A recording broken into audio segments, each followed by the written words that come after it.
नमस्कार दोस्तों, आपका अपने YouTube चैनल @school.college में स्वागत है। आज हम लोग क्या देखने वाले हैं, बीएड फर्स्ट ईयर का बीसीसी या इसे कोर्स भी कहा जाता है, बीसीसी 3 और 4 का प्रीवियस ईयर क्वेश्चंस यानी जस्ट 2025 में जो क्वेश्चन पूछा हुआ था वो आज हम लोग देखेंगे। क्वेश्चन नंबर 1 में 1 से 10 तक क्वेश्चन पूछा जाता है या कभी ऑब्जेक्टिव रहता है, तो बीसीसी 3 और 4 का हम देखेंगे। ठीक है, एक्चुअल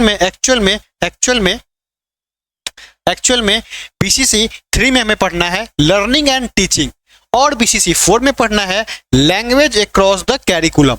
ठीक है, और ये हमारा चैनल का लोगो है, इसे आप लोग सब्सक्राइब कर लीजिए और बेल आइकन जरूर दबा लीजिए, क्योंकि बीएड का जो भी 10 दिन अभी एग्जाम होने वाला है, जितना भी आपके पास कंटेंट होगा मैं सारा कंटेंट इसके ऊपर डाल दूंगा। एक बार इसको भी देख लीजिएगा तो आप आराम से सिलेबस को कवर कर सकते हैं। और इसमें जो भी वही चीज़ मैं बताऊंगा जो सिलेबस के एकदम एक्यूरेट सिलेबस, ना उससे ज़्यादा ना उससे कम। आज हम लोग क्या देखेंगे कि हमने आपको बताया था, पहले एक बार देख लेते हैं। हमने आपको बताया था कि बीसीसी 1, 2, 3 और 4 और 6 सारा पढ़ना है। क्वेश्चन नंबर 1 में जो भी बच्चे नहीं देखे हैं सिलेबस क्या है, तो सिलेबस को मैंने वीडियो एक डाला हुआ है वो सिलेबस के ऊपर, वो आप जाके देख लीजिएगा इसी चैनल के ऊपर। बीसीसी 1 एंड बीसीसी 2 ये दोनों का जो भी 2 नंबर वाला क्वेश्चन था, 10 क्वेश्चन पूछा हुआ था, वो मैंने जस्ट इसके पहले वाले वीडियो में कंप्लीट करा दिया है। आज हम इसमें क्या देखेंगे, बीसीसी 3 एंड बीसीसी 4। बीसीसी 3 जो कि लर्निंग एंड टीचिंग है, BCC 4 language across the curriculum है। एक्चुअल में ये बीसीसी बिहेवियर चेंज कैरिकुलम ऐसा कहते हैं, बिहेवियर को चेंज करना ऐसा। ठीक है, आते हैं आज हम लोग किसको देखेंगे, बीसीसी 3 और बीसीसी 4 2025 में जो क्वेश्चन पूछा हुआ था वो क्वेश्चन आज हम लोग करेंगे। क्लियर है, आगे बढ़ते हैं।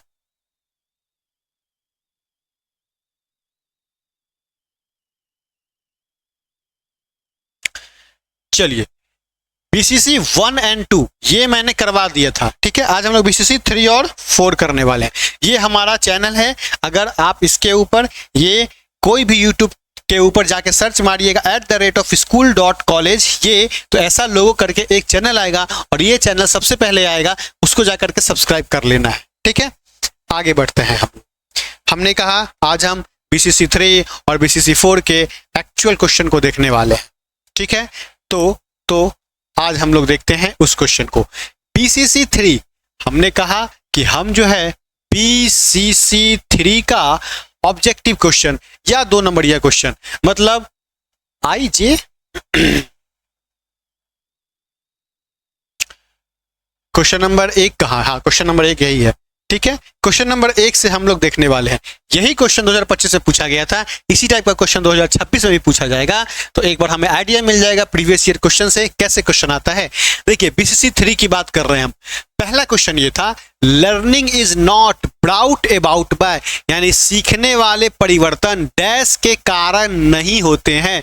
भैया इनमें 4 गो में से किसके कारण नहीं होते हैं सीखने वाला प्रक्रिया, यानी लर्निंग हम किसके द्वारा नहीं कर सकते। तो भाई जहां एक्सपीरियंस रहेगा, अनुभव रहेगा, हम उससे सीख सकते हैं, यानी लर्निंग होगा।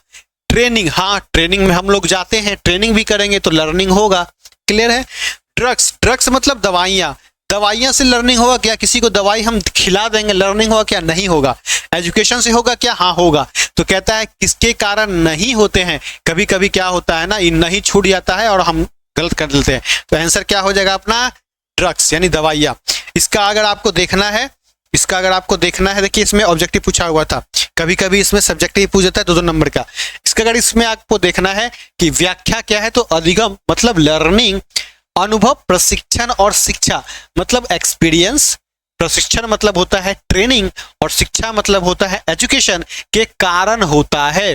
दवाइयों के प्रभाव से होने वाला परिवर्तन अस्थायी होता है, इससे जो परिवर्तन होता है अस्थायी होता है, इसीलिए इसे अधिगम नहीं माना जाता है। ठीक है, यानी अनुभव, प्रशिक्षण और शिक्षा, यही सी से क्या होता है, आपका लर्निंग होता है। क्लियर है। अगला क्वेश्चन नंबर 2 कहता है which of the following factors hinders learning, मतलब कि इसमें से कौन सीखने में बाधा डालता है। यानी अगर हम कोई चीज सीख रहे हैं तो भाई मेरे लिए बाधा कौन डालेगा, यही ना। तो मेरे लिए बाधा कौन डालेगा? तो देखते हैं भाई, मोटिवेशन बाधा डालेगा क्या? नहीं, मोटिवेशन से तो हमें और सीखने की प्रेरणा मिलेगी। इंटरेस्ट, मेरा किसी चीज में इंटरेस्ट रहेगा तो वो भी होगा।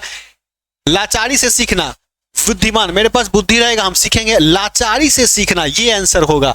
अब लाचारी से सीखना, देखो ये इसको बेचारा को लगता है कि खेले के मन है, लेकिन इसके माता पिता कह रहे हैं तू पढ़ पढ़ पढ़, मैं नहीं कर सकता, दिमाग में ही सोच रहा है, लेकिन इसके पेरेंट्स सोच रहे हैं पढ़। ये बेचारा क्या है? लाचार है।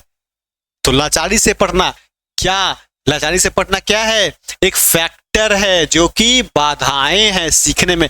लाचारी से किसी को कोई चीज नहीं सिखा सकते, सीधी सी बात। आगे बढ़ते हैं, अगला क्वेश्चन। भाई, teaching learning process is a journey from, यानी अधिगम शिक्षण प्रक्रिया की एक यात्रा है। कहां से कहां तक यात्रा है? भाई, कॉन्क्रीट टू एब्स्ट्रैक्ट, यानी मूर्त से अमूर्त। मूर्त से अमूर्त का मतलब होता है कि अगर कोई चीज ये अगर रियल में हमको दिख रहा है तो ये मेरे सामने है, तो ये हो गया मूर्त सोचना। और अगर ये हटा लिए, फिर मेरे दिमाग में ख्याल आ रहा है कि एक पेन था, उसको कहते हैं अमूर्त, माने सोच रहे हैं हम। तो मूर्त से अमूर्त है क्या? हाँ, टीचिंग लर्निंग में मूर्त से अमूर्त होता है, बिल्कुल होता है। नोन टू अननोन, ज्ञात से अज्ञात। हाँ भैया, हम कोई चीज नहीं जान रहे, हम कोई चीज जान रहे हैं। मान लो कि हम जान रहे हैं कि हाँ, अगर हम यहाँ पे माचिस जलाएंगे तो लाइट होगा। फिर हम सोचेंगे, ये तो हम जान रहे थे, फिर हम सोचेंगे कि अरे कैंडल से भी तो लाइट होगा, यानी कि बॉल से भी लाइट होगा। तो मेरे पास तो माचिस और कैंडल ही है, तो हम सोच रहे थे कि उसी से लाइट हो रहा है, लेकिन जो चीज नहीं है उसके बारे में भी सोच रहे हैं। तो ज्ञात से अज्ञात भी होता है। सरल से कठिन, हाँ, पहले हम कोई एक्सपेरिमेंट करते हैं, सरल बनता है, आसान होता है, लेकिन जैसे जैसे लेवल बढ़ते जाता है, डिफिकल्ट हो जाता है, वो भी होगा। हाँ, तो सब होगा, यानी उपयुक्त सही, यानी ये आंसर आपका सही हो जाएगा। देखिए ये सब वही चीज है। ठीक है, आगे बढ़ते हैं। 3 क्वेश्चन हो गया। अगला देखिए, ये सब पढ़ लीजिएगा तो और अच्छे से आपको समझ आ जाएगा। ठीक है, आते हैं चौथा, क्वेश्चन नंबर 4। यहां है क्वेश्चन नंबर 4। इसको थोड़ा सा और बड़ा कर दे क्या?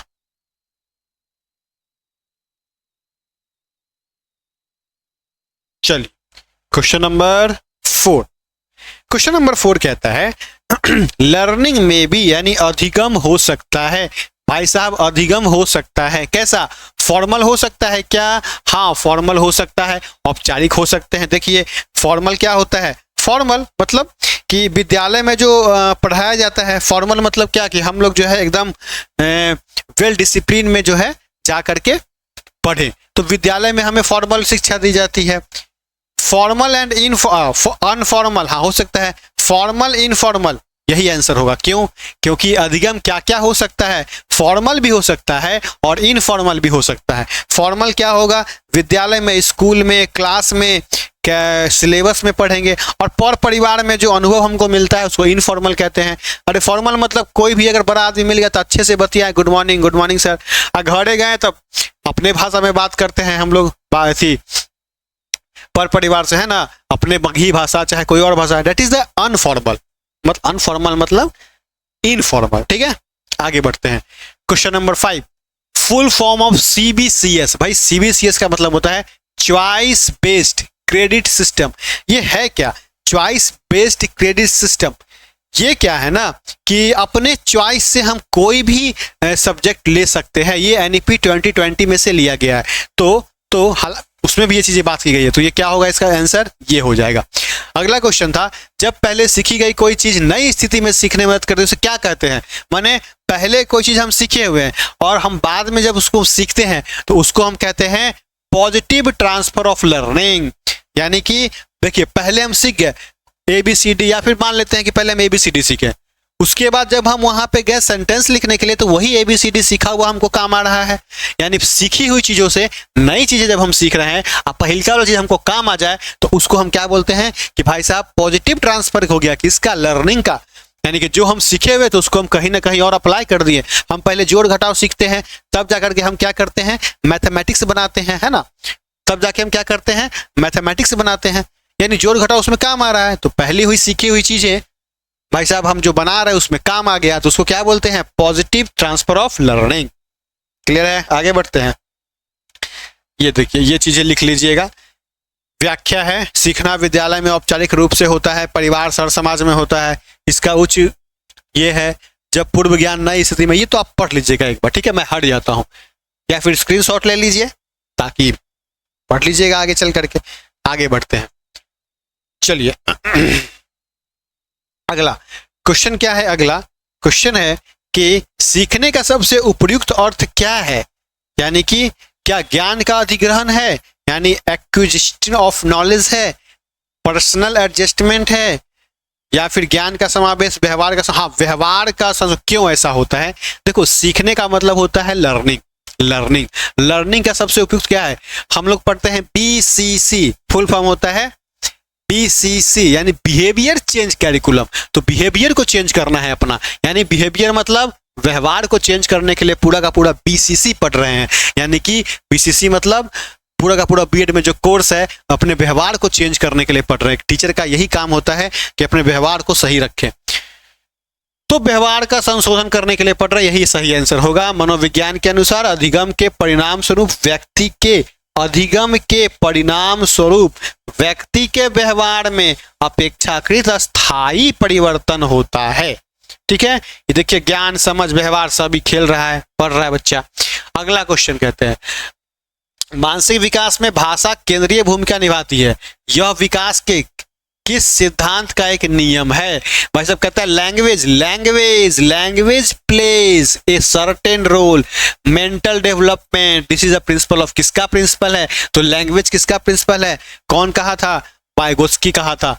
क्यों? जीन पियाजे क्या कहता है कि बच्चा एक नन्हा वैज्ञानिक है, वो अपने करके सीख लेता है, कोई दिक्कत नहीं है, वो अपने से सीखता है। लेकिन वाइगोत्स्की क्या कहता है? नहीं, अपने नहीं सीखता है, वो क्या करता है? समाज से सीखता है। उसके 3 तो चीज दिया जाएगा, इसको फोल्डिंग था, ZPD था, तीसरा क्या था? भाषा था। वही भाषा के बारे में बात कर रहा है। तो ये भाषा क्या बोलता है? वाइगोत्स्की साहब दिए थे। क्लियर है? आगे आते हैं, क्वेश्चन नंबर 7, 8, 9 नंबर कहाँ है? यहाँ। पियाजे के संज्ञानात्मक विकास, यानी कि पियाजे theory of cognitive development of concrete operational, यानी कि मूर्त संक्रियात्मक अवस्थाएं किस आयु से शुरू होती है? भाई साहब मूर्त संक्रियात्मक अवस्थाएं एक्चुअल में 7 से 11 या 12, 7 से 11 के आसपास रहता है। ठीक है, 7 में ही स्टार्ट हो जाता है, इसीलिए 7 आंसर दिया हुआ है। अब ये क्या होता है? मूर्त संक्रियात्मक मतलब होता है कि भाई साहब आपको कोई चीज, ग्लास, अगर एग्जाम्पल तो यही था, ग्लास अगर आधा खाली है तो उसको आधा खाली नजर आएगा जब तक उसके सामने ना आ जाए। मतलब जो चीजें सही करके दे दिया जाए, मैंने ऐसे करके हम सॉल्यूशन बना दिए तो उसको ऐसे ही समझ आएगा, ऐसे समझ नहीं आएगा, यही चीज कहना है इसके अंदर। बस आगे ऑब्जेक्टिव में इतना क्या एक्सप्लेन कराना। आगे बढ़ते हैं, क्वेश्चन नंबर 10 है, 10 है, हाँ 10 है। देखिए क्वेश्चन नंबर 10 क्या कहता है कि निम्नलिखित में से कौन सा कारक अधिगम को प्रभावित करता है? भाई साहब अधिगम को प्रभावित करता है, यानी लर्निंग को कौन प्रभावित कर देता है? देखिए तो मोटिवेशनल क्या? नहीं। फटीग मतलब थकान क्या? नहीं। नॉलेज क्या? नहीं। ऑल ऑफ द एबव क्या? हाँ ऑल ऑफ द एबव। क्यों? क्योंकि सब के सब प्रभावित करता है ना। ये भी सही, ये भी सही, ये भी सही, ये भी सही। देखिए मोटिवेशन रहेगा तो पूरा खुश सही बचवा एकदम। अब बेचारा थकान है, ये नहीं पढ़ पाएगा, बैटरी डाउन होल है इसका, ये भी प्रभावित कर दिया उसके सीखने की प्रक्रिया को। परिणाम मतलब रिजल्ट बढ़िया लाया, 90% 80% ले आया, ये भी खुश और इसकी मम्मी भी खुश, पूरा खुश, शाम में पार्टी। अब यानी कि सब के सब उसको प्रभावित करता है, यही तो बोल रखा था। यानी अधिगम को, अच्छा कॉपी में लिखने के लिए ऐसे भी लिखेंगे, ऐसे लिख देंगे तो ज्यादा नंबर मिलेगा, मुझको लगता है। अधिगम को प्रभावित करने वाले कारक क्या क्या हैं? मोटिवेशनल वेरिएबल्स हैं, थकान है और knowledge of result and feedback है। ठीक है, चलिए आगे बढ़ते हैं। ये हो गया खत्म, 10 क्वेश्चन यहां पूछा गया था, 10 क्वेश्चन हो गया खत्म। अब हम लोग आएंगे इसमें BCC 4 में। अब BCC 4 में क्या है कि भाई साहब अब हम लोग क्या बना रहे हैं? BCC 4। ये BCC 4 2025 का जो भी क्वेश्चन नंबर 1 रहता है, जिसमें कि 2 नंबर का क्वेश्चन रहता है, वही वाला क्वेश्चन हम लोग कर रहे हैं जो 2025 में पूछा हुआ है। क्या क्या पूछा था देख लेते हैं। ये भी आपका ऑब्जेक्टिव ही था। क्वेश्चन क्या था? भाषा के 4 कौशलों के नाम लिखिए। भैया भाषा के 4 कौशल के नाम लिखिए। भाषा के 4, अच्छा लैंग्वेज कैरिकुलम वाला ये चैप्टर है, भाषा के 4 कौशल। मेरा मोटिव ये है कि पिछले साल जो क्वेश्चन आया है वो मैं आपको दिखा दूं। आप ओरिजिनल क्वेश्चन ले लीजिएगा और मिला लीजिएगा, हूबहू मिल जाएगा। ये बस मैंने खाली एडिट किया है ताकि रंग वंग भर दिया है, पिक्चर उक्चर डाल दिया है ताकि थोड़ा सा इंटरेस्टिंग हो जाए, ठीक है। इसलिए कहता है भाषा के 4 कौशल। भैया 4 कौशल माने होता है 4 स्किल का नाम बताइए। एकदम सीधी सी बात है। पहला स्किल कौन होगा? लिसनिंग, दूसरा रीडनिंग, तीसरा स्पीकिंग और चौथा राइटिंग। यही 4 होते हैं। ये चारों कौशल भाषा अधिगम के आधार हैं तथा एक दूसरे से जुड़े हुए होते हैं। भाई साहब यहाँ देखिए, पहले हम कोई चीज सुनेंगे तब ना उसको हम फिर बोल पाएंगे। यानी सुनेंगे माने मान लो कि आप मेरा वीडियो देखे और सुने हमको, तब ना आप बोल पाओगे। तो सुने फिर बोले, यानी कि सुने फिर बोले। तो सुने फिर बोले, बोलने के बाद सुने फिर उसको पढ़े रीडिंग किए, रीडिंग के बाद तब हम माइक पे बोल पाएंगे। आप बोलने के बाद तब हम उसको कैसे लिखना है लिख पाएंगे। यही 4 स्किल है। इसको रट्टा मार लीजिए, पूछेगा यही लिखना है, बात खत्म। अगला क्वेश्चन, अगला क्वेश्चन क्या है? अगला क्वेश्चन है, कहता है औपचारिक स्कीमेटा। याद रखिए एक टर्म है स्कीमेटा। क्या होता है वो भी? क्या फॉर्मल स्कीमेटा क्या होता है? तो भाई साहब फॉर्मल स्कीमेटा, देखिए फॉर्मल माने औपचारिक स्कीमेटा, ये क्या है आप पढ़ लीजिएगा, ठीक। ये क्या लिखा हुआ है हम आपको बता देते हैं। फॉर्मल स्कीमेटा क्या होता है कि हम पहले से कोई चीज को देख रखे हैं। मान लो कि हम एगो किताब देख रखे हैं, ठीक है। मान लीजिए कि हम कोई किताब देख रखे हैं, ठीक है। जैसे मान लीजिए कि ये इलेक्ट्रॉनिक्स इंजीनियरिंग की किताब है, ये हम देख रखे हैं। हम किताब को पढ़ रखे हैं ऐसे करके, ठीक है। जब हम किताब को ऐसे करके पढ़ रखे हैं तो हमें पता चल गया कि किताब में कैसे लिखा जाता है।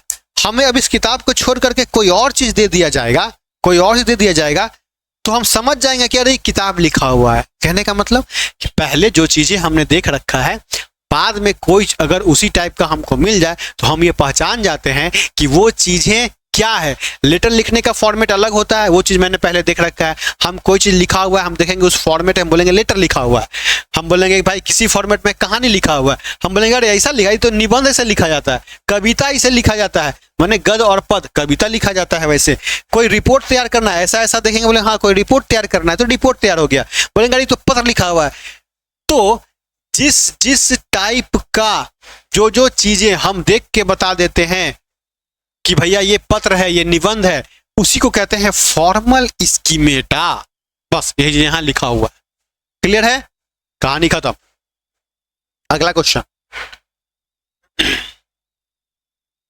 क्वेश्चन नंबर सी। ये देखिए क्वेश्चन नंबर सी और डी एक साथ कर देते हैं। Question number C, question number C कहता है वाद विवाद से आप क्या समझते हैं? भैया कहता है वाद विवाद, कहां गया वाद, एकदम समझिएगा। वाद विवाद से आप क्या समझते हैं? What do you understand by debate? तो डिबेट क्या होता है भाई साहब? डिबेट क्या होता है? देखिए स्कूल में क्या किया, फॉर और अगेंस्ट, माने कोई एक टॉपिक ले लेंगे और उस टॉपिक को लेने के बाद कोई एक बच्चा उसके फेवर में बोलेगा, कोई एक बच्चा उसके फेवर में नहीं बोलेगा, उसी को बोलते हैं वाद विवाद। वो चीज मैंने यहां लिख रखा है, ठीक है, वाद विवाद। लेकिन समझ लीजिए, समझिएगा तो ज्यादा बेटर है, उसको अपने से लिख सकते हैं। मान लेते हैं कि दहेज प्रथा, तो वाद विवाद वही होता है, हमें दोनों पक्ष में बोलने आना चाहिए। जैसे कोई बोलेगा कि दहेज प्रथा, हमको बोलेगा उसके फेवर में बोलिए, तो हम फेवर में हम बोलेंगे नहीं दहेज प्रथा जो है उसको जो है वो अच्छा चीजें हैं। क्यों? क्योंकि हमको फेवर में बोलना है उसके।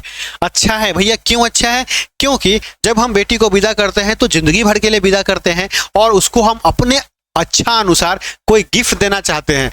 भैया यहाँ तो जब होली दिवाली आता है वहां पर भी पेरेंट्स उसको गिफ्ट देते हैं। या फिर हम अगर यहाँ से बाहर कहीं पढ़ने चले जाएं 1 महीने 2 महीने 4 महीने 1 साल के लिए, तो वहां पे मम्मी जो है घर में ठेकुआ उका बना करके, निमकी उमकी बना करके हम लोग को दे देती है।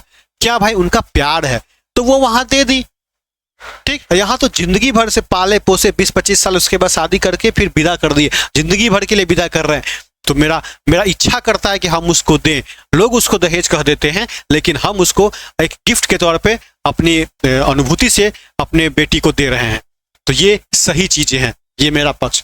लेकिन जैसे ही मैं इधर आ जाऊं विपक्ष की ओर, मतलब अगेंस्ट की ओर, तो मैं कहूंगा नहीं नहीं, फिर मेरा सोचने का नजरिया चेंज हो जाएगा। मैं कहूंगा नहीं, ये देना जो है बहुत गलत है। क्यों? इसके चलते बहुत सारे माताएं बहनाओं को क्या किया जाता है, प्रताड़ित किया जाता है। दहेज के चलते कितना रिश्ता कट जाता है, जला करके मार दिया जाता है। आए दिन अखबारों में हम ये पढ़ते रहते हैं। ये कुरीति जो है डिफरेंस क्रिएट करता है लड़का और लड़की में। लड़की अगर जॉब भी कर रही है फिर भी वो क्या करती है, वो सोचती है कि हम दहेज देंगे। कोई पिता को अगर बेटी हो गई तो वो भी ये सोचता है कि भैया अभी से ही धन जोड़ना स्टार्ट करो, क्योंकि उसको क्या करना है, आगे जा करके दहेज देना है। तो ये हो गया अगेंस्ट। तो कहने का मतलब है कि वाद विवाद क्या हो गया कि भैया कोई एक टॉपिक लिए, कोई एक उसके फेवर में बोल रहा है, कोई एक अगेंस्ट में बोल रहा है। इसी को बोलते हैं डिबेट करना। बात खत्म। आगे आते हैं, कहता है भाषा को परिभाषित कीजिए। भैया भाषा क्या है? देखिए भाषा क्या है बता देते हैं, वो पढ़ लीजिएगा। भाषा क्या है? कोई एक संकेत है, माने हम आपसे बात कर रहे हैं, यानी अपनी विचारों को हम क्या क्या बताना चाह रहे हैं वो आपको समझाने के लिए हिंदी का यूज कर रहे हैं। हिंदी एक भाषा हो गया। हम लोग गए थे आशादीप में, वहां पर क्या था, वहां पर भी पढ़ाई होती है, वहां भी लोग एक दूसरे से बातचीत करते हैं। किसी से पानी मांगना है तो ऐसे करके ऐसे बोलेगा, वो पानी हो गया। ABCD बोलना है तो ये A हो गया, B हो गया, C हो गया, D हो गया, ऐसे करके सांकेतिक भाषा है।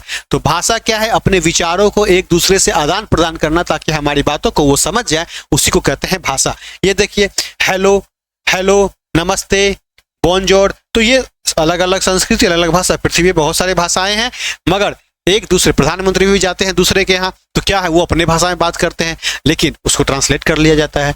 इसी को भाषा कहते हैं। भाषा को पढ़ लीजिएगा। भाषा वो माध्यम है जिसके द्वारा मनुष्य अपने विचार, भावना, अनुभव और इच्छाओं का आदान प्रदान करता है। यह ध्वनि, शब्दों और संकेतों, प्रतीकों की व्यवस्थित प्रणाली है। देखिए आदर्शवाद पढ़े थे ना इससे पहले, यही आदर्शवाद है, एकदम सजा सजा के लिख देने का आदर्श, एकदम आइडियल। लेकिन ऐसा होता है क्या? नहीं होता। आगे बढ़ते हैं। ये हो गया खत्म क्वेश्चन ई।